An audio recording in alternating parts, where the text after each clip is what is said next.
everybody, and welcome to a special episode 16 of Just One More Podcast.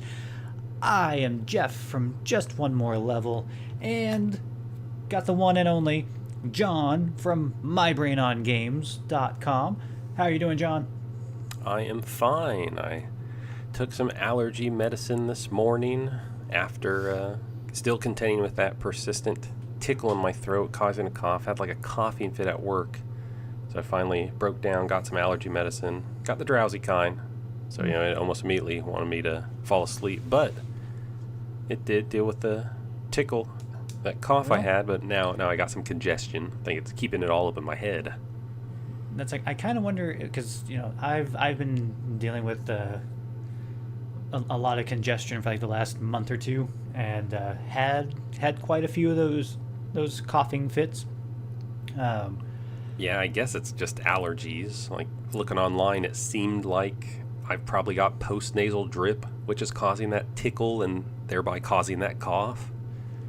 But yeah, I mean, it's definitely it's an annoyance because it just kind of comes out of nowhere. Like, one thing that I run into is like whenever it's time to go to bed and I lay down, suddenly I am completely stopped up, can't breathe through my nose, so then I have to use like nasal sprays, and we've still got some of these like steroid inhaler things for our lungs, post COVID and pneumonia shit that went on back in August, I think.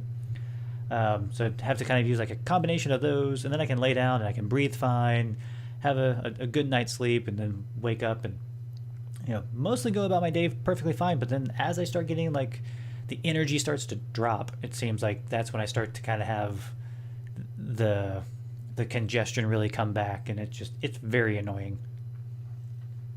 But Indeed. But I'm pretty sure that people... Well, this is it. This is the Star Ocean episode. Yeah, this is the beginning of the Star Ocean saga, spectacular coverage of our experiences within Star Ocean and the lead up to Star Ocean. For the most part, I cannot remember a game that I've been more anticipating and just eagerly wanting to play, and I actually going out of my way to attempt to play, and literally everything around me saying, nope, not now. How many hours have you gotten into Star Ocean, the Divine Force? It looks like I did not update on my last batch of notes, but I am at like 8.5, maybe 9 hours into it. Ooh, all right. So you've got some hefty experience with the latest game in the old Star Ocean series. I am about an hour and 48 minutes into it. So you're still in demo territory. Yeah, like I just got to Larset Village, I think. But it's so just a little bit of context for the people who may not have listened to previous episodes. Well, do you want to get into your journey trying to get the game first? Well, that's kind of... just set that up already? That's kind of where I'm going to start at, because like when you pre-ordered the game, Amazon at least told you, hey, this is going to be back-ordered. And you saw that ahead of time. Correct, yeah. It said I wasn't going to get it till like the second week of November. And again, I don't remember if it was my fault or not, because whenever I get the chance, I always choose the delayed shipping for the digital credit. So I may have done that when I pre-ordered it and just not thought ahead and think, well, hey, I'm going to want to play this on day one.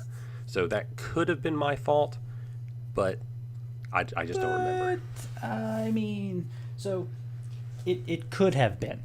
But yeah, to your point, they were very upfront with it. Like, I could go to the app, I got email saying, hey, your expected delivery has been delayed to this date.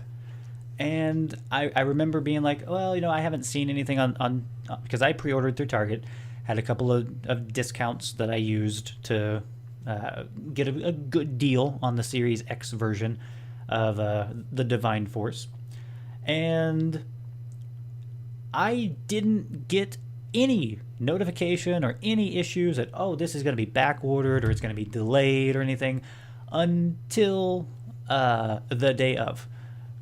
The day that it was supposed to be to be delivered, it suddenly became back ordered to like the middle of November, which makes me kind of think that maybe there were just some like there's shipping issues or something. Maybe that's what Amazon was running into. Target clearly ran into a similar snafu with their release date, but like I saw that and I was like, oh, are you kidding me? Like literally the day of it's supposed to be delivered to my apartment, you're saying it's now back ordered till the middle of November. That's not gonna work for me. So I contacted, or I went through the Target chat or whatever, and they said, oh yeah, just cancel your order, go into a store, pick up the game there. We'll honor the discounts and stuff that were applied about a month ago. No problems, no issues. I was like, okay, no problem, cool. I didn't actually check to see if Target had any of them in stock, but I canceled the order. On my lunch break, I went over to Target because it was just a couple stores down from where I work, and when I went to the electronics department, didn't see it anywhere. They had changed their like new release section to a brand new like Meta Quest section. So they've got this brand new like VR thing there. Go to the counter. I ask the associate there, I'm like, hey, do you have this game that was supposed to come out today, October 27th?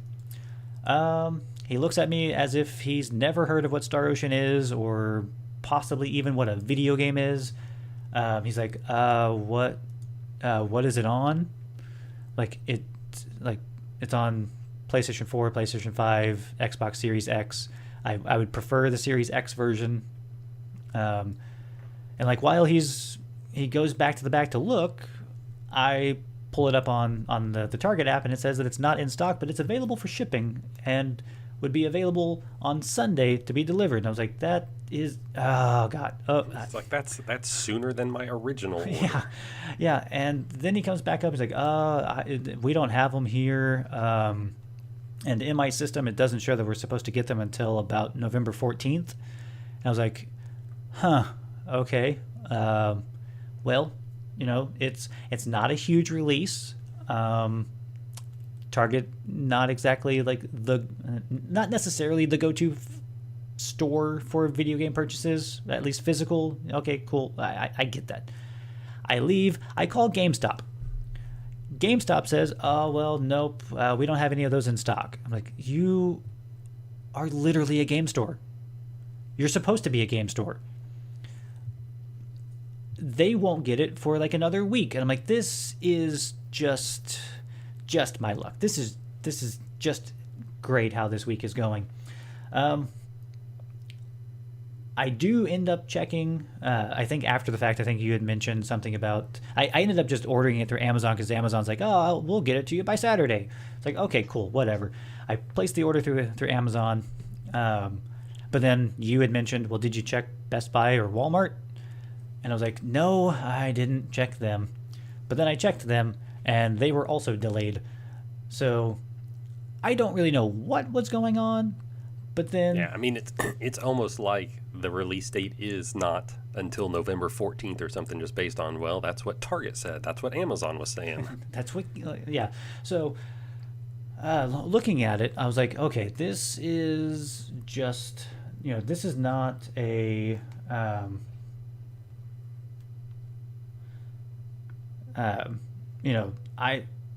was like, this just... I've been talking about this for about a month, that I was going to do day one live stream. I was going to, this was going to be a focal point for the podcast. Like, this was something that you and I were going to be playing kind of like side by side. And I was like, I went from, well, John may not get it on day one to I may not get it for another week.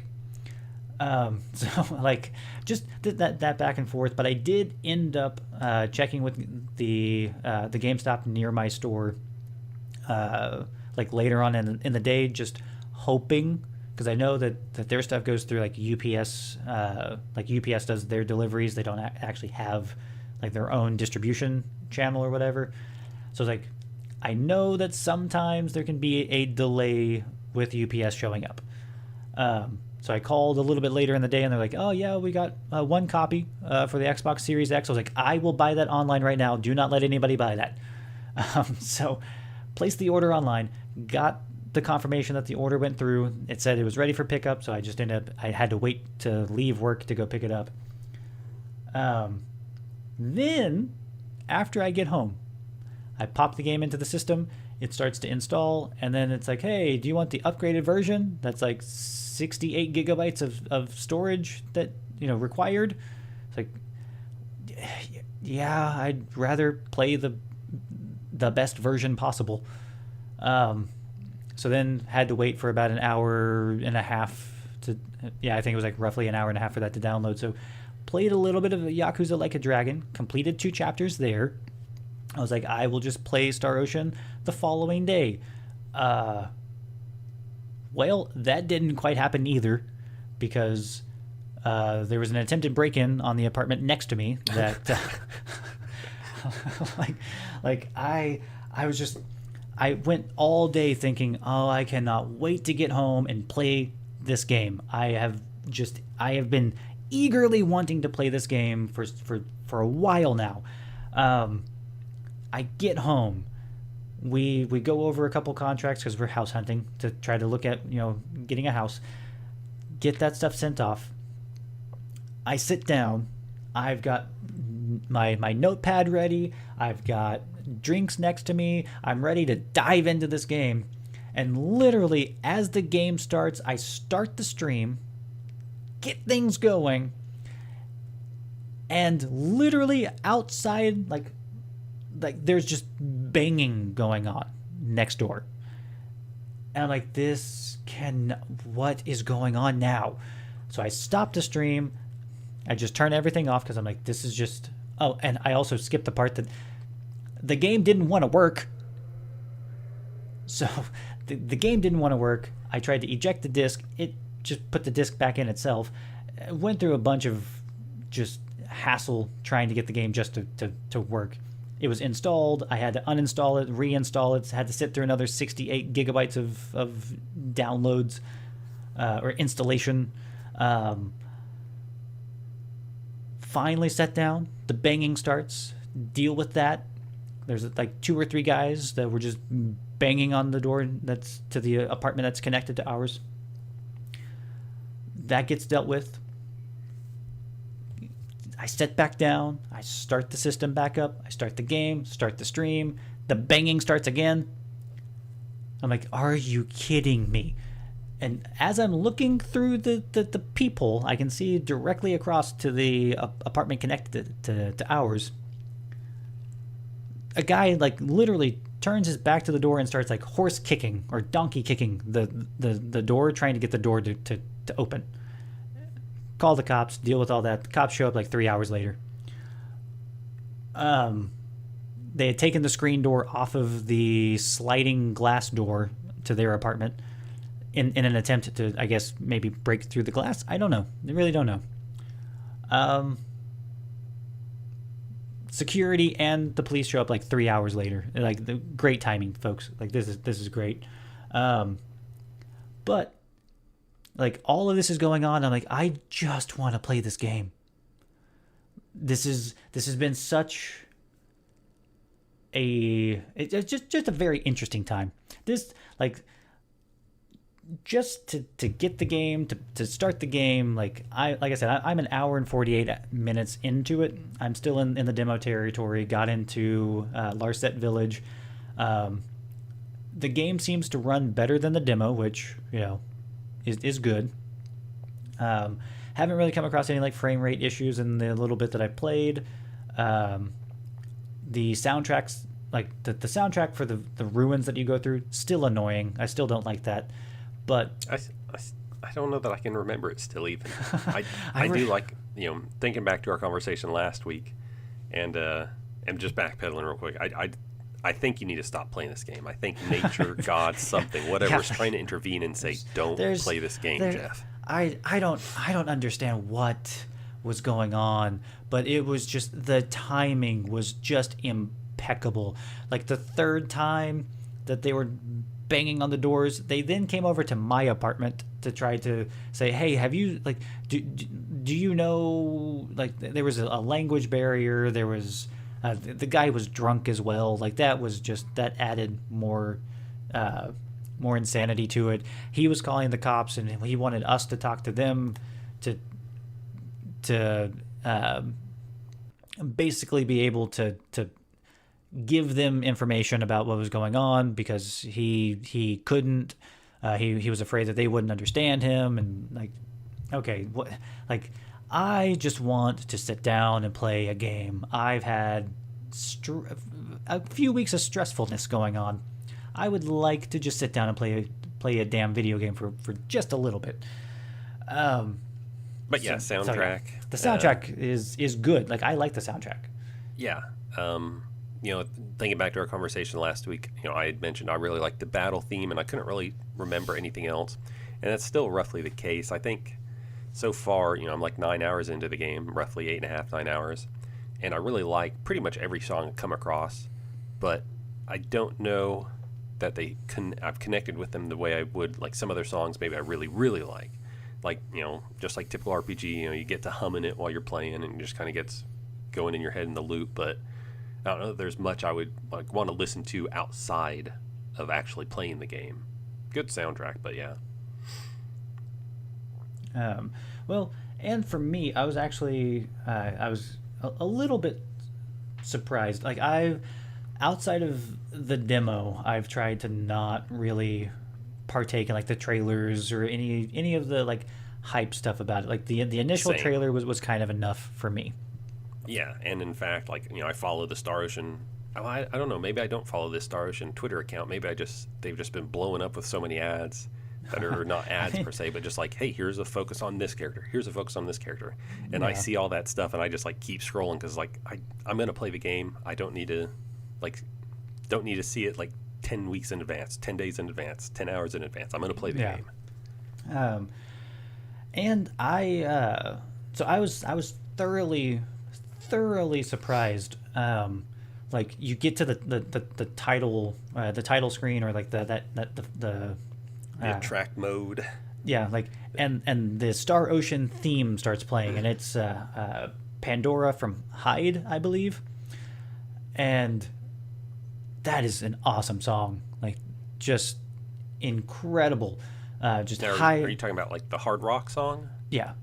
Okay. Yeah, that sounds like that's like a hard rock or I think I said hard rock or post-hardcore song from like 2003. Yeah. Like that's something you would hear on the Edge. Yeah, like I was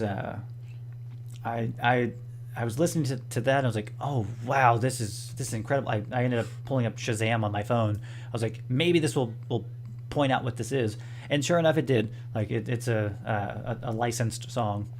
Okay. Yeah, and it's sung in English by someone who clearly does not speak the language as their native language or their first language.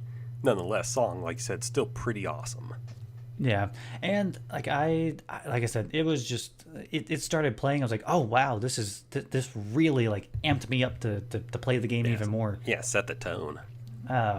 And I've got it. I ended up like, I've got it saved to my YouTube music, so I can like listen to it outside of just playing the game, because it's a good song. I like the song. I will go get it at some point too. The fact that English is not the native language, like it like that just adds even more character to it. Like, it just really such a good song. And so like, obviously I haven't played a whole lot of the game, so I don't have a whole lot of experience. Have you noticed anything different from the demo? That was one thing I was real keen to seek out, was okay, our progress does not carry over from the demo, and they say because there were some changes or whatnot. Have you noticed anything? The dialogue seems to be cleaner, and the like animations seem to be smoother. I haven't. Well, I don't know if it was necessarily a demo thing, but Elena is apparently the narrator of Yeah, the like that intro thing, and I can't remember if she was. okay, because I No, remember. so the things I'm thinking were different are mainly just the kind of codex collection menu. Oh yeah, yeah. That was not in the demo, so I'm wondering if just they stripped that out, because if you like, I spent a lot of the time actually just reading all that. Early on, there's a lot to read, kind of get backstory on like some of the planets or the people, and whenever you read it, there are some hints at what's to come or some other people have not seen yet. So I'm thinking that's probably what they cut out. In addition to that, there is like towards the end of the demo, whenever you reach that second village, I think Delric Village, there is I don't know if it's slightly different or if it's just they elaborate more. No, I think Yeah. I think during like, so you reached Larset Village. Yeah. Have you stayed at the inn yet? Have you done like those personal actions, those conversations with the two? I have. I did in the demo. I haven't done it in the actual game. Okay, I think after those take place, that night or the next day, or maybe it's even after dinner before those, I think there's a conversation you have with Laeticia that she elaborates maybe a little more than she did in the demo, and maybe not. Maybe I'm just misremembering that, but it seems like she talked about more of what her intentions are, what her goals are. Okay. Well, that's definitely. Because I remember. Because the demo ended. Was it like right after we left the inn? No, Or was 'cause it right before? the demo ends. So I mean, after you leave Larset Village, then you go through another Oh, yeah. open area, and then you reach another town, Delric Village, Yeah, and the that's demo right. ends like as soon as you get there. Okay, yeah. I didn't realize just how much was in the demo. Yeah, But yeah, because at some point with the demo, it's like kind of with the advertisements, like, okay, well, I'm going to play this, so I'm going to stop putting like points into my characters because yeah, ultimately that's futile.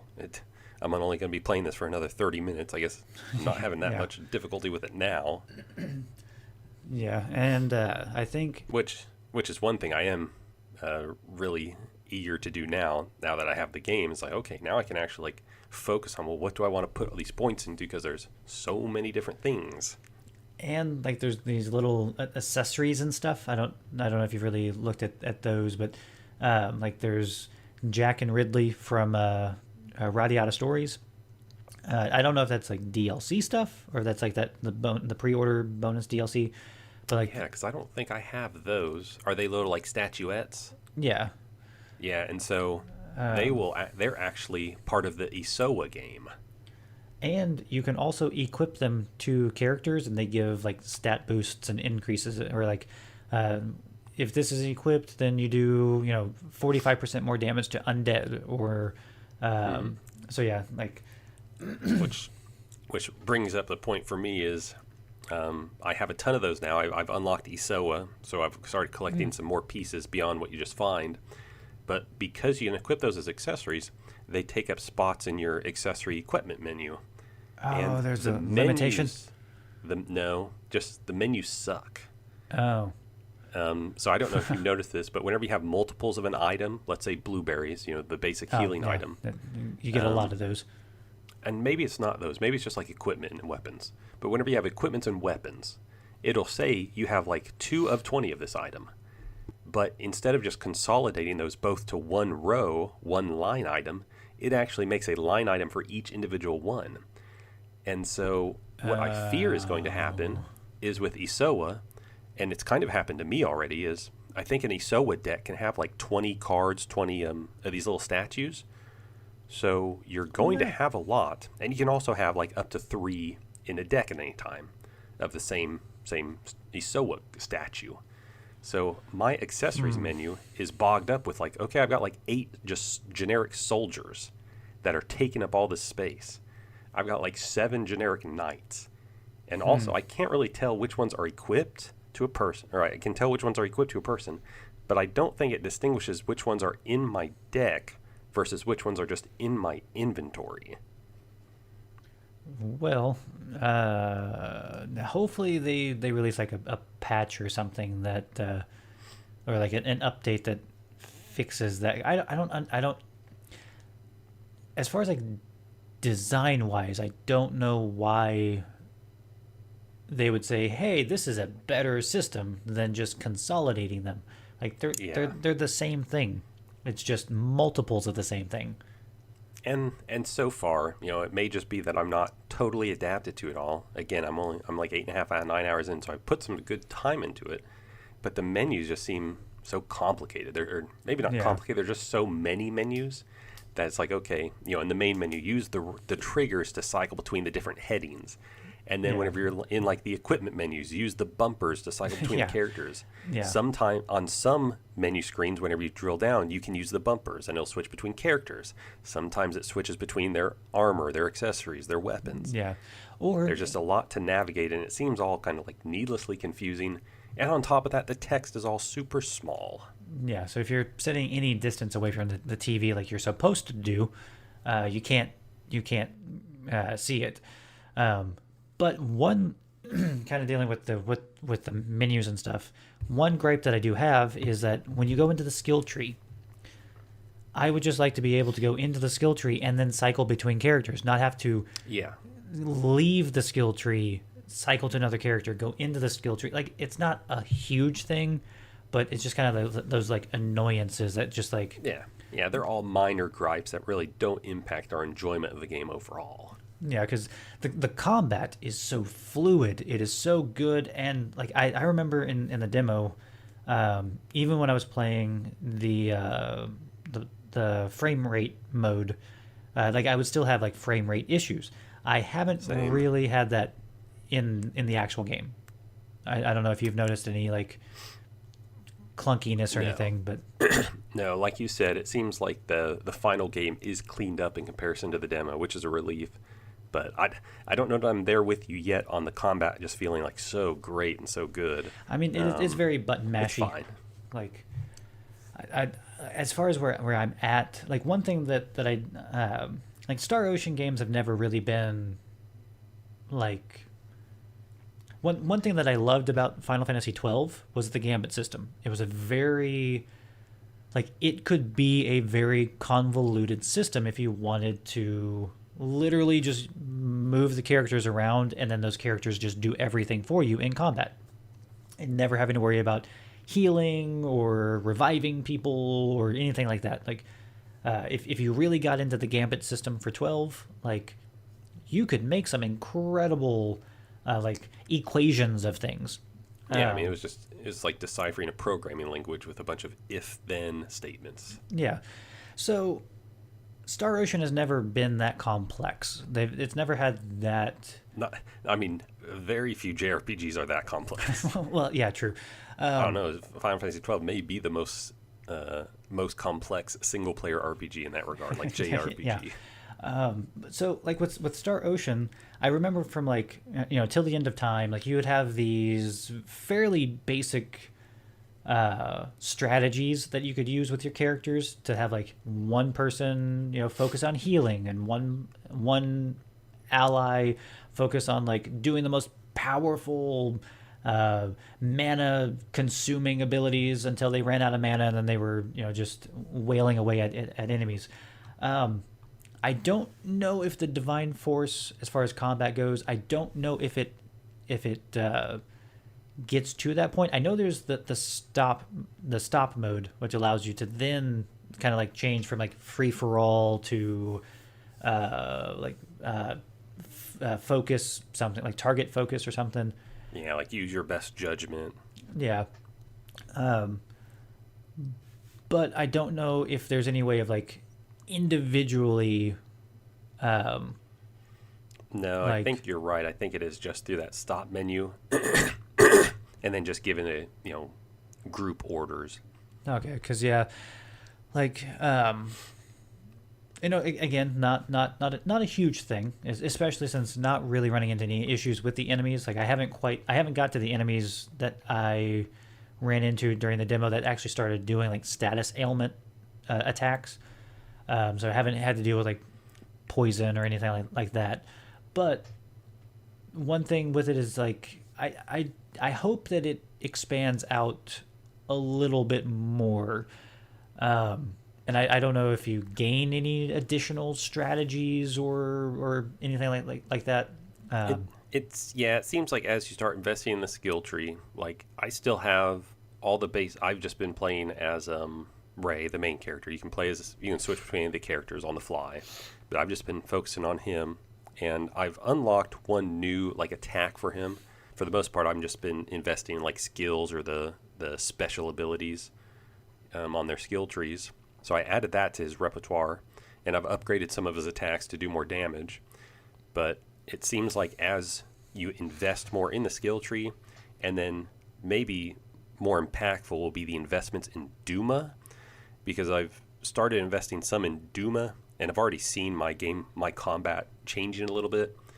One of the things I found helpful is investing in Duma where it's regenerating the VP more based off of your attacks.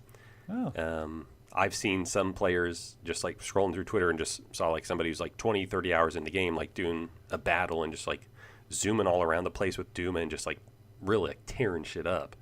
And it's like, okay, well, my gameplay, my combat is not looking like that, but I've already seen that investing like a couple times in Duma where I'm regenerating that VP, the ability to use Duma more just by attacking. It's like, okay, I'm actually seeing a faster refill of that meter, which means I am using Duma more.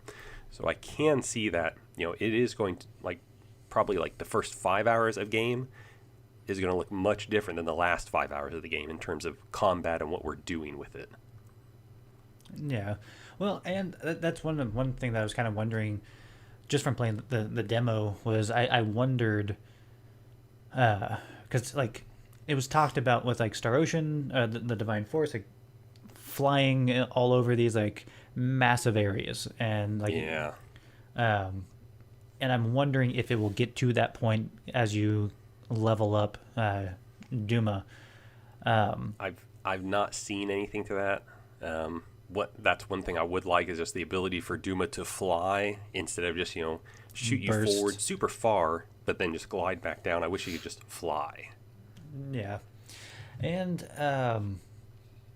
so I'm thinking like I like how easy it is to get into combat and out of combat. Like it does have it's a fairly seamless.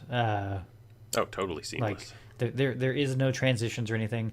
And load times in between, naturally we expect this of, the new platforms, but load times between the areas, like there's, I think 3 little hints that you could scroll between on the load screens, but the load screens are there for like a second. Yeah. And there's definitely a lot of like tutorial pop-up stuff, but it's not as intrusive as something like the like Final Fantasy Origins, where it just completely brings everything to a halt, and then you're just like having to cycle through like page after page after page after page. Like with the stuff that pops up in the Divine Force, at least so far, it's all fairly kind of like self-explanatory things of like, this menu does this, okay, cool. This menu does that, okay, cool. And a lot of it is in that first dungeon, like, oh, you can sneak up on enemies, or oh, you can, do blindside, this. So yeah, like I'm from what I've played so far, like I'm still in the demo area. I'm just really, really hoping to be able to put some more time into it. Like I'm enjoying what is going on so far. The outside of any like spoiler things, I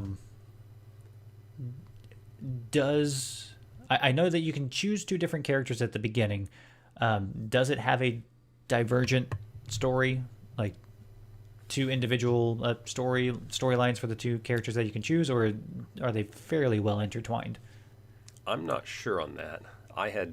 Before starting, I kind of went through, the trophy achievement discussions on like PSN profiles and true achievements, and There are those two separate characters, and it will require 2 playthroughs ultimately if you're going for the full completion. It looks like the game is about 60 hours long for a single playthrough, so I mean it is typical length, and if you're doing it twice, that's going to be like at least 100 hours. But they are separate playthroughs. I don't know how different they are, and there's also 2 difficulties, or excuse me, 2 trophy or achievement related difficulties. And this one you can just change the difficulty for the last boss and get it. So you could play through the whole game on the easiest difficulty, and then at the last minute switch to the hardest, beat the boss in that hardest one to get that related achievement or trophy. Yeah. But I think there's still some uncertainty about all the like different endings, because they're all like character related endings, and I think they're all related to the personal actions. Okay, so just being involved with the individual, the characters themselves, and kind of like a little bit like the Fire Emblem relationship building things where. Exactly. So, yeah, and I think Star Ocean may have had these before, right? So yeah, they I know like the Tales of games has had them, I know. So far I've had like maybe a dozen of these little conversations, and they've all except for one have just been conversations. Fleshing out the characters, fleshing out the story. There was one that had actually asked me to give an answer, and had a little timer up there to give me just like 5 seconds to pick an option. And so it looks like those are probably going to be determining the relationships between the specific characters, and ergo those specific endings, or however they work at the end of the game. Yeah, because if I remember correctly, at least with Till the End of Time, like the private actions, I think there was like 1 or 2 characters that were basically missable if you didn't do enough of certain like private actions with characters. So I don't know if this game's going to feature anything like that, where there's some characters that you may just not get as playable characters because you don't do enough conversations with certain characters. But I do remember with Till the End of Time, there's like 1 or 2 that were not available for your party if you didn't complete enough private actions with your party members or certain party members. I think Roger was one of them, and then I think there was like some girl that would join your party if you done something or chosen something in a private action, and then it opened up, like she joined your party. I honestly don't know how big of a cast the Divine Force has. I know they've done a lot of like character profile videos and stuff, but I don't know how many actual like playable characters there are. Yeah, based on those character related, affinity related achievements, trophies, whatever, I'd say there's probably like 7 or 8. Party size caps out at 4. I've had up to 5 party members so far. So, but like, so as far as like the party and the characters go, I think we both can very, very much be on the same page that Raymond is very much a tool. He's an obnoxious tool. Like just from the get-go, like he just, the bravado that he has, it's just it gets very, it stays in that like annoying. Yeah, I mean honestly, there's a lot of the game so far that is just like, okay, this is just a dumb JRPG. These characters, some of this dialogue, this is all just stupid, like asinine. Like I can't wait for the next conversation, maybe whenever you get to the point where I am, and a couple more characters are introduced, to see your reaction on it. But some of the stuff is just like, okay, this is dumb. I'm eating it up. This is just what I wanted. I wanted a stupid JRPG, and I got it. That's I mean, and as long as the gameplay is good, the story seems to be okay. Like I said, I'm still in the demo area, but there's things that I'm kind of noticing that I didn't notice during like the demo playthroughs. But yeah, like as long as the story's good, I mean the combat seems to be like headed in the right direction. Especially Oh yeah, I with mean, like as you level up Duma and being able to just zip around fighting enemies. yeah, and it's always interesting for me to like experience new combat system and like, okay, let me get used to it, let me adapt to it. I gotta, it's like old school arcade games. You just Yeah, strip away all story, you strip away everything. It's just the gameplay. To be good, you got to play more. You got to just practice, practice, practice, experience the gameplay. Whenever we get into a new RPG combat system, it's just like, okay, let me strip everything away. Let me just focus on this combat. What do I got to do to get good? And it's just like, well, I got to adapt to the ability points, the AP. My actions are limited by that. No, I can yeah, increase that by hitting people with Duma or doing blind sides or surprise attacks. And those carry forward into the next couple battles. Okay, now it's going to expand my repertoire of things I can do. yeah. And just in the early going, the first couple of hours, like um, the combat does feel a little clunky when there's a lot of enemies and you are kind of like having to micromanage your two gauges, Duma and the VP, I think, or Yeah, I think it's AP. VP.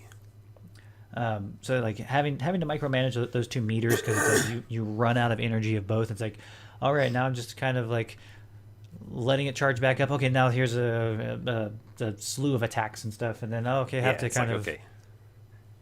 It's like I got to walk around. I can't run because it doesn't charge if I'm running. I can't dodge. I got to walk. yeah. So being able to like uh, make that less of an issue, I think I'll just have even more fun with the combat, um, because it's Yeah, I mean, I think one person I said, you'll be flying around like Noctis, just well, zooming around the battlefield. I mean that's probably one of the most fun things that I had with Final Fantasy 15 was just being able to just like teleport around the battlefield, um, just not a care in the world. Um, but yeah, like it's so far it is that stupid dumb, uh, you know, JRPG. But the I combat mean, is good. Like yeah, I'm enjoying it. me too. Like, it totally feels like a PS2 RPG or just, one that's not taking itself too seriously. It's not just dreadfully realistic or anything like that. It's really Yeah. dumb, kind of. Well, I'll wait to say more about that. Well, But one thing I will say, I've been taking a lot of notes. So my advice to use at this point so far, um, you walk around. I think Larset Village so far is the only place you've been that this would apply. But the Isoa players, I would go ahead and just in your notes mark who they are and what level they are, just so you know. And okay. then your map. I picked this up, I think, my last session. The map, there's not really a ton of stuff to do in the towns. There's like, okay, a couple people giving side quests or a couple Isoa players. But we can't talk to NPCs. Yeah. But if you look at your map and just really study the icons and figure out what they're all for, like, okay, small dots represent this, big dots represent this, the triangles represent this. That'll make kind of traversing the areas a lot simpler, or maybe just more efficient. Like, okay, if I come into a town after I've done the story related stuff, let me see who all do I need to go to. Yeah. Um, there was oh crap, I forgot what I was gonna say. Um, the it's just after from what I've been seeing, and I'm hoping that the game does well because like I feel like Tri-Ace is a good development house that has made some great games in the past. You know, apparently fell to where they weren't as well regarded within Square Enix or their ties or whatever. But I'm hoping that the game does well enough because from what I'm seeing from a lot of people just through social media, is that this is very much kind of a return. It's a good step towards like Star Ocean being like a return to form. The things that people liked about Star Ocean 1, 2, 3, and 4. So like I really like, I'm hoping that it's doing well enough that Tri-Ace gets to continue working on the game, continue fleshing out some stuff like what you were pointing out with the menus, just like, or just continue existing. well, yeah, that too. Just At the very least, hopefully this does good enough that they can continue existing. yeah, like, and I haven't played Isoa. I'm assuming you've probably played a little bit from. Yeah, I played like a half dozen matches so far. Um, I'd really love it if there was a multiplayer version. I don't know. Yeah, Well, this game's just strictly single player. It'd be nice if there was an expansion or something like, hey, we're going to introduce multiplayer Isoa. because like I that's kind of what I was bridging a little bit to, was I was kind of like, if the game does well enough, I kind of wonder if like Tri-Ace could be able to convince Square Enix to be like, hey, maybe we do like a little spin-off thing, because Square Enix, they love their spin-off stuff. They tack Final Fantasy and Dragon Quest on whatever they can that they assume fits the brand. But like the Isoa, I haven't played any of it, but I do kind of wonder if maybe this will, because I've seen people like sharing little figures and stuff, and I just didn't really know what they were, because I didn't dive into it, because I'm like, I'm about to play the game, I don't want stuff to be ruined or spoiled. But like this, from the people who have played the game, just throughout social media, like it seems like there's good vibes about this game, whereas like the previous Star Ocean game, there was not. Like anybody who talks about like Star Ocean 5, the faithless integrity and faithless, I can never remember that. Yeah, faithlessness and integrity, or integrity and faithlessness. It's one of those two. Yeah, something like that. The general idea of that game was that it was terrible. Like, it was just awful. Which I still maintain that after we finish our playthroughs of this game, Yeah, we need to go backwards through the series. We need to play 5, since neither of us have really played that. And then play 4, since I haven't played it, and then you've played just a couple hours of it. Yeah, and had a bad experience with it, but as we've talked about, it's probably worth revisiting. Yeah, maybe with new eyes, it'll be like, well, I still don't like it, but it's not as bad as like Orphan. Yeah, like, oh god, like, I mean, I don't think anything could possibly be, well, I mean, there's some contenders, but Orphan is such a terrible game. Like, it is. I mean, Orphan, Scion of Sorcery on the PlayStation 2. Being compared to like Superman 64 or E.T., like, see, and that's saying not stuff like that makes me want to play the game, because like, it can't be that bad. This is a JRPG. How bad could it be? I mean, I absolutely dread that game. I hate that game so much. But like, there's just knowing that people are having a really good time with the Divine Force, and this being the next game that followed Star Ocean 5, which was a game that was universally panned. Yeah, I guess discounting that Animesis, or however you pronounce the mobile Star Ocean game. Yeah, I never played that. I don't know how that was, but with it being a mobile game, I doubt that it was too great. But like, just knowing that people are really enjoying this game, and like the reviews are saying it's like, I think it's sitting around like 70% on like Metacritic or something. So it's like it's a solid game. It's an average game, but yeah, I mean, that's kind of my feeling so far. It's like, hey, it's good. It's not great. It's not terrible, but it's pretty good. Yeah, it's a solid experience that people who like JRPGs should absolutely check out. Now, granted, like I said, I'm still in the demo area, but just seeing how people are reacting to this game versus, and who knows, maybe it could very well be that people are like, well, if we don't support this game, not only will Tri-Ace very likely just go under, but we've seen worse So by comparison, this game is not as bad as faithfulness, whatever, integrity and faithlessness. So maybe it's that where it's just like the Star Ocean fans are like, let's support this one so we can keep getting Star Ocean games, and just remember, it could be worse. But do you have a favorite character yet? Out of all the characters that you have met in the game? No,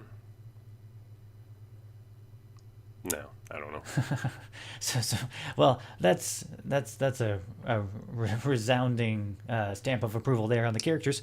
Yeah, I mean they're all just kind of like generic, kind of. Yeah, I mean not even generic. They're all just kind of JRPG schlock. No, well, I will say, Albert really looks like a K-pop star. He reminds me of I can't remember the name, but there's a the guitarist from Polyphia. There's a character in Final Fantasy 14. I think Alfonso, I think is the character's name. He reminds me a lot of Alfonso from 14, who is just like visually. I for some reason I think they're fairly similar, but I guess that's another thing as far as like graphically. Like I definitely get like a PS3 360, maybe like later in the gen vibe with the like the graphics of the game, which is perfectly fine. Yeah, I mean, graphics, everything is perfectly fine with me. I don't require a lot of my JRPGs, and this game is not delivering a lot, which is a good thing. No, no, I'm kidding. But yeah, the visuals, I'd say it's a little better than that. I'd say it's like baseline PS4, just because there's good draw distance, I think, and just I mean, good large environments to roam around in, and the performance is good. So that'd be the one thing where it's like, well, that's better than a 360 or PS3 game, just based on the size and how well it's running in those areas. Yeah, because like some of the areas are like the in between areas are definitely like really good size, and I really like that. That was really the thing that sold me almost immediately, was seeing the trailer and being like, oh crap, that's like a Xenoblade style, world design it looks like. But actually being in some of the large areas now, it's like, okay, there's not a ton of enemies in these areas. There's also not like a ton of items to collect in these areas. They're all mostly empty. Yeah.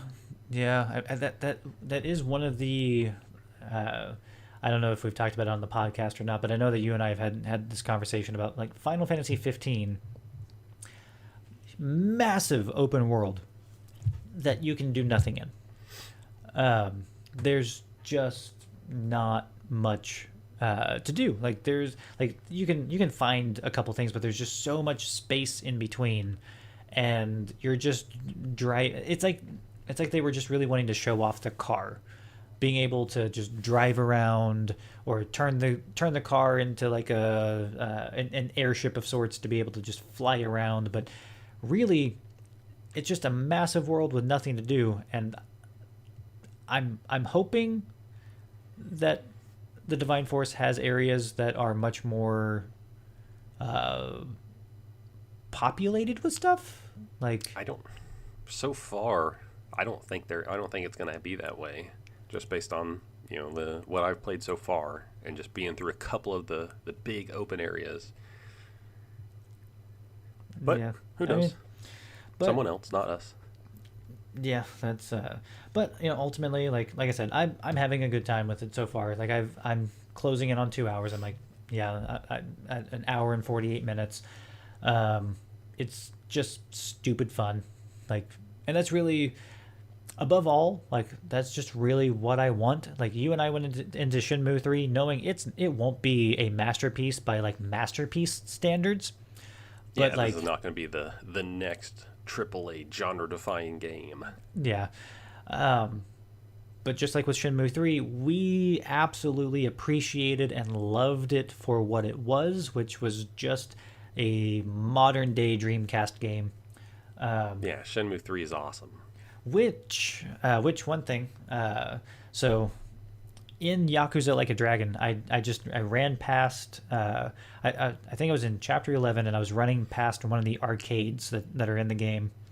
And like as I'm running past the arcade, the newest character, Zhao, that joins your team, in that chapter, like as you're running past the arcade, he's like, like they have these banter conversations as you're running around town, and they're conversations that you can go back to, and I need to go back to.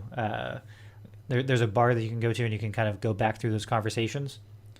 I need to go back to the bar to go through this conversation again, because they have kind of a lengthy conversation about the Dreamcast and just the incredible games that are on the Dreamcast, and how it didn't really have much of a chance, and like the back and forth banter discussing that, I was like, this is so cool, like this like in-game conversation, joke conversation thing, about just how great the Dreamcast was. Which, just knowing the fact that Yakuza is like the spiritual successor franchise to Shenmue was just, it just kind of added an extra layer to that conversation in the game. So something for you to look forward to when you eventually play Like a Dragon. Eventually, yes. at some point, but for the most part, I hope that the Divine Force is doing well enough, and that we see Triace get to kind of experiment with some of the stuff, because there's not a lot to do, but there's a good level of stuff to do. Like I want to try out this Isoa game. Like I want to play it out, because I mean the little figures are cool. Like the fact that I just kind of stumbled onto them in the inventory. I saw Jack and Ridley, and there's Lenneth from the Valkyrie Profile games. And there's a fourth one that I cannot remember who it is, but like as soon as I saw Jack, I was like, oh my god, it's Jack. It's just like those fan service things that I appreciate that Nintendo does with their franchises. It's one of the things that I enjoy. I think I enjoy the most about Super Smash Brothers is just like the little trophies, and like the little bit of tidbits of information about characters and the games that they came from. Obviously, with the little figures in Star Ocean, they don't really go into any explanation as to what these characters are, where they came from. I think literally the description on them is just like, this is a character representing or a representative of a unknown universe or something. Yeah, and now that you mention that gets me to one thing that I think about this game, is that they don't take themselves too seriously, and in some ways that's great. In other ways it's disappointing. They're just kind of like, come on, guys. In one instance, like with all Star Ocean games, it starts with the premise of you're the sci-fi JRPG, you're up in space, traversing space, and then you crash land on an underdeveloped planet. And like in Star Trek, hey, we can't really discuss the stuff that they shouldn't know about just yet. That's not really the case in this game for reasons, but you're on an underdeveloped planet that has no contact with any other planets because they're not spacefaring yet, right? Yeah. And so, as far as how come I am finding in some treasure chests a snack that is with the item description to the effect of it's widely beloved throughout the universe, and it's like a name brand item in like a little like candy wrapper. It's like, what? I thought this was an underdeveloped planet. Like, either something's going to happen later on that reveals, it's not an underdeveloped planet. They have had contact with the outside world, or it's just, the developers being like, we don't care that much about the storyline or anything like that. Yeah. Which I think that's what it is. That's just one thing where you just kind of look at it and scrunch up your face of like, you guys aren't really committed to the bit, are you?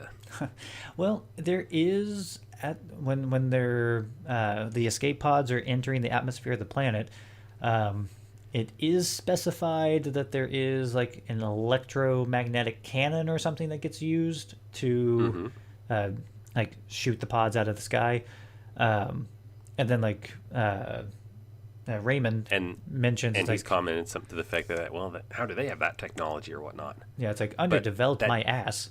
Yeah, but that doesn't indicate that they are spacefaring. That just means they maybe have technology more advanced than what the Yeah, outside universe believes. yeah, true.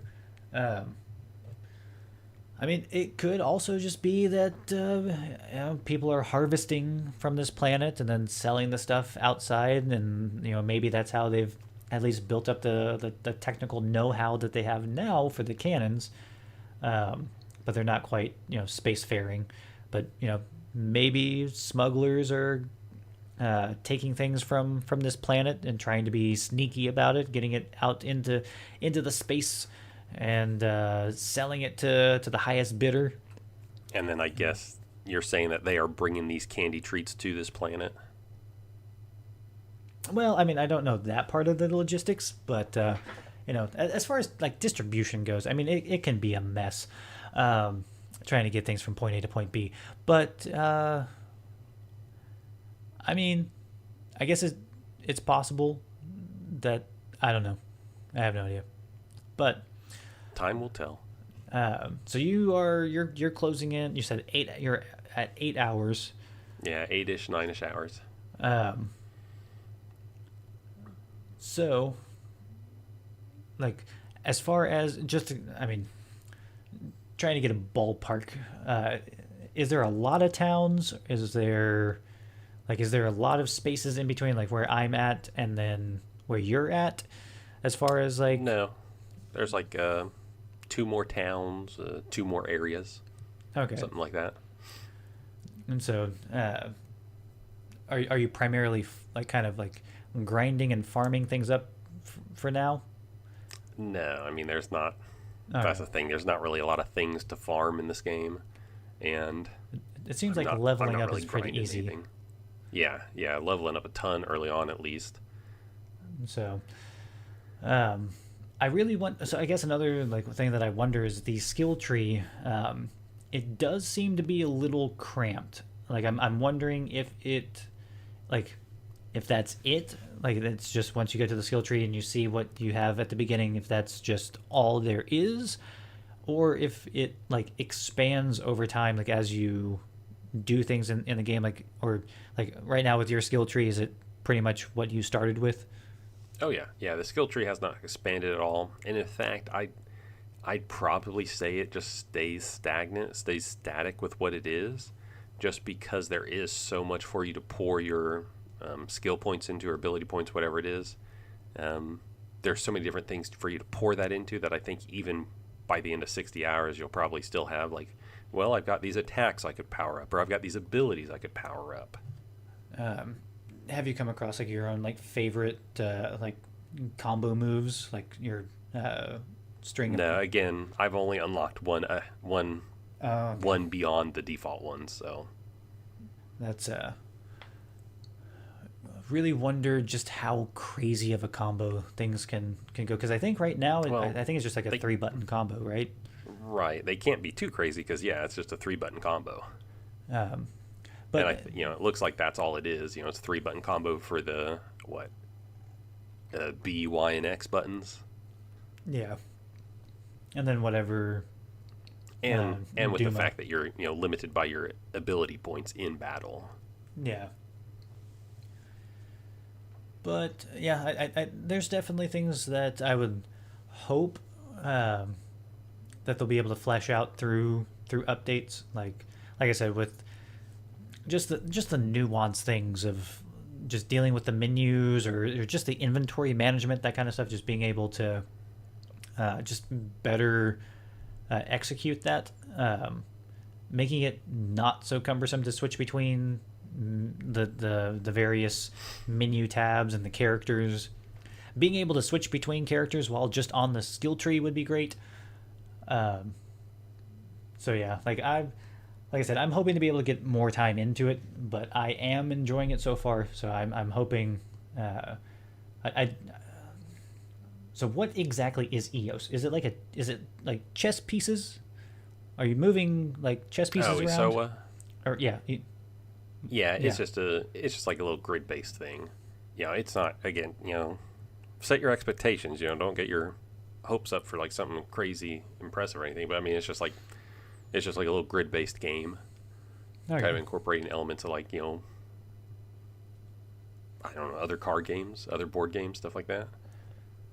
Basically each player has a set amount of health. You put these units on the board, and they attack the other player. Your goal is to reduce their HP to 0, but each little piece has benefits and quirks to it. So they Mm. all, can combine or to enhance or detract each other. And then you can also remove other pieces from the board by basically cutting them off. Kind of like if you place a unit up in a corner, I could put my 3 pieces, or I could put pieces on the 3 inside spots of it, and it would basically be moved to a graveyard because, theoretically you couldn't move that character anymore. They couldn't get out. Not that you move Right. your pieces, you just put them down on the board, and that's where they are. Oh, okay. Because Yeah. I've only fought a couple people, or the half dozen people I've fought have all been like beginner or apprentice level, so I've faced no challenge whatsoever. So it's just been a kind of a cakewalk so far. So I'm interested for there to be more challenge and some people who actually like give me, put up a good fight. well, I mean, uh, oh, another thing. It just outside of like the little figurines and like collecting those. Have you been collecting the little like mini bunny things that you can find? Yes, I've come across a couple, but I haven't found where to turn those in. There's that big bunny in Larset Village, but I don't think we can interact with it. Yeah, I came across the cool mini bunny, um, but it said something like it something good will happen at a certain point. Like it's very vague. Like it doesn't explain like where to go or what happens. I like it added something to my inventory, but I can't. As far as I know, I can't do anything with it.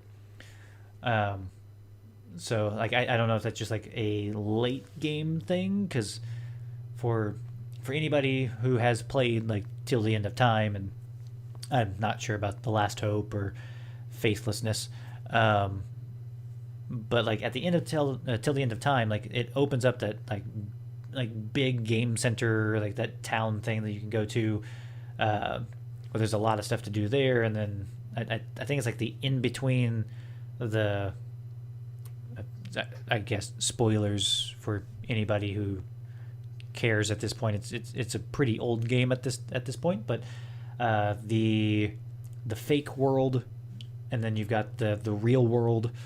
Like there's that little space in between where there's a bunch of like gaming stuff you can do, or just that kind of like a neon town. I don't know if you remember or not, but um, I kind of wonder if maybe there's going to be something like that at the end or towards the end of the Divine Force, where then you've got these little spirits that unlock special weapons or something for you, or um, not really sure, but it says that something good might happen. So, Well, before we close it off, I do want to talk a little bit about Ys because I still have been playing that.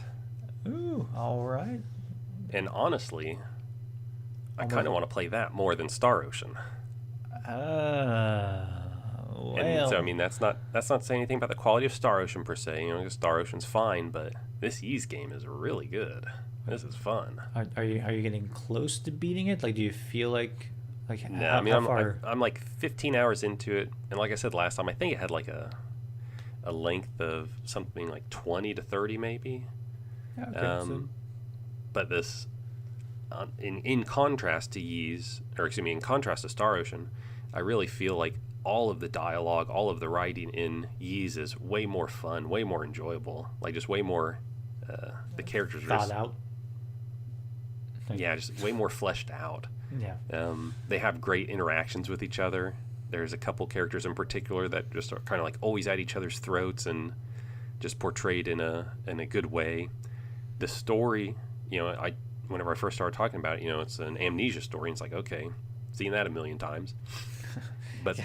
the way they kind of go about uncovering Adol's memories and the way the game plays out as you uncover them, it's almost kind of like a mystery or like a whodunit, because they're like, okay, well, we need to like retrace your steps to figure out some of this stuff because you traversed this forest, this massive, great forest that nobody's ever entered and come out alive, but you did, and you can't remember anything.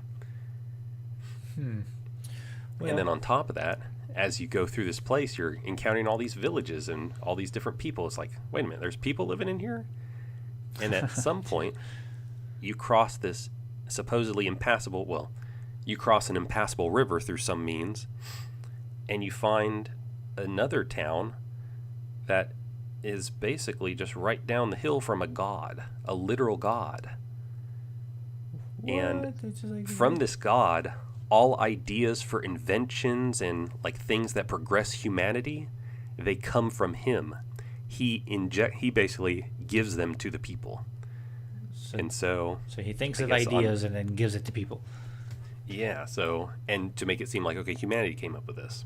And he tries to keep the world in balance, and so kind of on the outskirts of this, the story is like, well, there's this one country that's warring with this kingdom, and they've kind of been, neck and neck for a long time. Well, every time one of them gains an upper hand, what do you know? The other side makes some new like military development, makes some new like military research breakthrough, and he's like, oh, those come from me. Well, So it's just a really fascinating story that, or a really fascinating turn that has happened. Where it's like, okay, like yes, I've played other Amnesia games, but none have like taken a turn like this. And then on top of that, the story, the characters and dialogue, all the writing, all that stuff, the gameplay is just so fun. Like this game is so fast paced, just mashing out attacks. Like I've got it now to where I think I said in the last time, like I'm basically just like nonstop special skills, because whenever you kill an enemy with that, it recharges your skill meter. It's just, this game is a blast. It is really awesome. I mean, it's like it is a very long-standing franchise. Like, just the fact that you were telling me, well, I think you were saying that they are.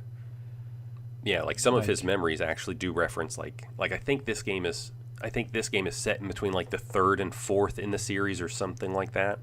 And some of the memories I uncover are literally memories of like his childhood, or I think maybe even some memories of like previous adventures he's been on, because Adol, he's an adventurer. He just travels the world.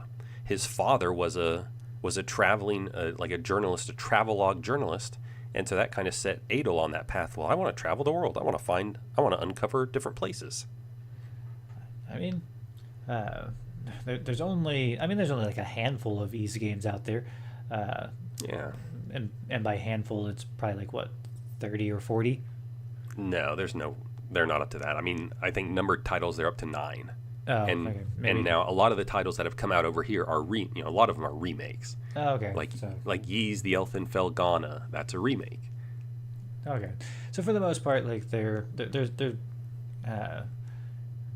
just a nice, comfortable RPG franchise to go to that,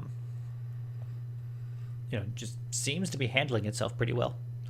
Yeah, I'm super interested to play more after this one. I had played the first one on the Sega Master System and enjoyed that one, dated as it was, much different experience than this game, of course, but this one's just awesome. I'm looking forward to playing more. So I guess so. You've got Ys, Memories of Celceta. You've got Star Ocean, The Divine Force, and then in a couple weeks you've got Pokemon, Scarlet and Violet. So you're pretty stacked with the RPGs. But do you see yourself like, once this Ys adventure is over, like do you see yourself like hopping into another one, or kind of giving it a little bit of a break? Yeah, I don't know how soon I would jump into another Ys after this one, because yeah, like you said, I'll be playing Star Ocean for a while, and then of course Pokemon comes out. So, but yeah, like this has been an incredible year. I know I say it a lot, but this has been an incredible year for gamers, but also just an incredible year for RPG like fanatics. Whether strategy RPGs, tactical RPGs, JRPGs, Western RPGs, like pretty much the entire gambit of the genres of the genre has had representation and good representation this year. So I'm really wondering what 2023 is going to be like as far as like RPGs. I know there's Final Fantasy 16. Yeah, and I think in January is Fire Emblem coming out in January. Yeah, which for some, I do not know why, but for some reason I keep getting, it's Fire Emblem Engage, but for some reason I keep thinking it's Fire Emblem Mirage, and I don't know why. I have no idea. I don't know why that. I don't know. That word just got stuck in my head, and for some reason, it's just there. Like I have to really think about it. Like, is it Engage or is it Mirage before I say anything? But I heard somebody say this, and just think of this as the reason, or the sub reason for the subtitle. It's Engage because it's like marriage. It's like the relationships in the game. You're engaged. Or that handheld gaming platform that Nokia launched back in the mid aughts. Yeah, or that. But I will add one other thing. I didn't tell you about this. I haven't told you about this yet, but I did get another JRPG on the Xbox One with my delivery of Star Ocean. It's a little surprise. Yeah. So I've been keeping my eye on this game for 6 months or so. I think I first heard about it through some article where someone was really like just praising the game. It's a dungeon crawling RPG, so pretty old school JRPG. Undernauts, Labyrinth of Yomi. Have you heard this game before? Undernauts. Maybe I'm thinking of Scribblenauts. No. It doesn't sound familiar. Okay, well, you gotta look this game up sometime. It's got a killer box art. Undernauts, Labyrinth of Yomi. It was published by Axis Games, and it was developed by Experience. They're some sort of Japanese studio that focuses on just like these dungeon crawling RPGs, so kind of like Etrian Odyssey, and I think they did like Demon Gaze on the Vita and a handful of other Vita dungeon crawling RPGs. But I think this is their most recent one, or maybe just the most recent one that has come out in the West. And it's, it came out on PS4, PS5, Switch, and, one of the rare, I guess, JRPGs to get a physical release on the Xbox over here. And like I said, I'd been keeping my eye on it for like the last 6 months or so, because it's always been like $50, $60, maybe it'll drop down to like $45 or something. I saw where Wario64 tweeted out that the Xbox version was like $30, like half off. It's like, I'm gonna go ahead and get that. Yeah, I mean, you gotta snatch up deals when they pop up, because you never know when that deal will happen again, or if it just. Yeah, with this one, it seems like, okay, RPGs are already fairly niche, and this is like a specific dungeon crawling RPG, so that's a niche within a niche. Like, there's. Like, this has the chance of never reaching that price again. So don't know when I'll play it, especially with all these RPGs coming out. But I did got it. I'm interested to pop this in and check it out. Well, I've heard good things about it. It's like part of, like, I was interested in I think it's Chris Tales, or I think it's Chris Tales. I was interested in it, but it was definitely not something that I was like, I need to get this day one for me to play. I got it because I was like, I feel like this might be one of those games that is niche enough that it will possibly start going up in price as time goes on.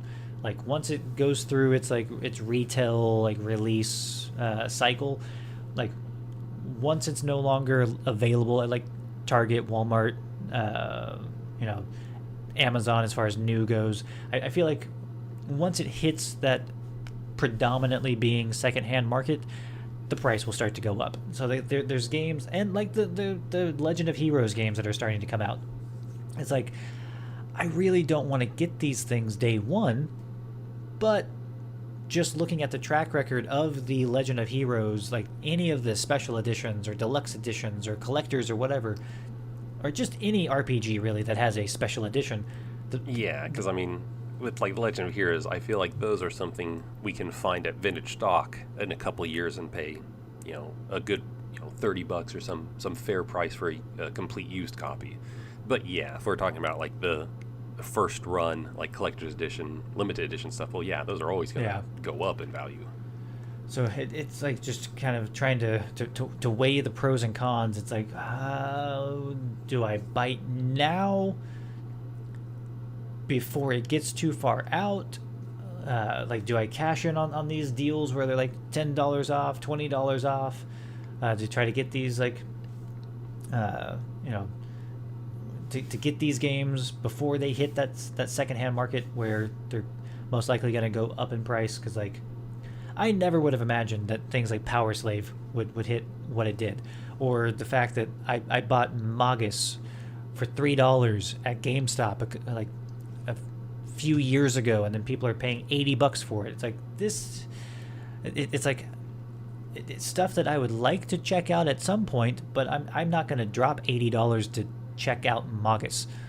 Like, but I guess that's what the use of emulators are for as well. So there's that. But anyway, back to kind of wrapping up with the Star Ocean. I'm definitely going to get some more playtime in. Well, I say that the universe has been doing everything possible to hamper me playing this game.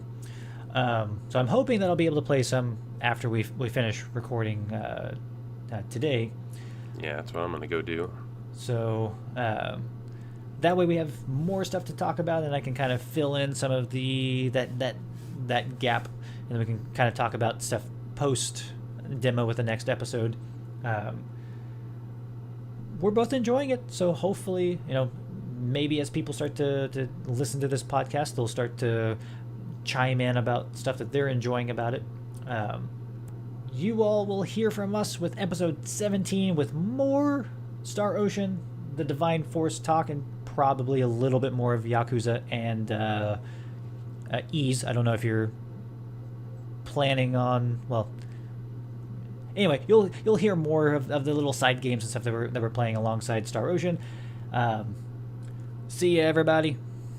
Bye-bye.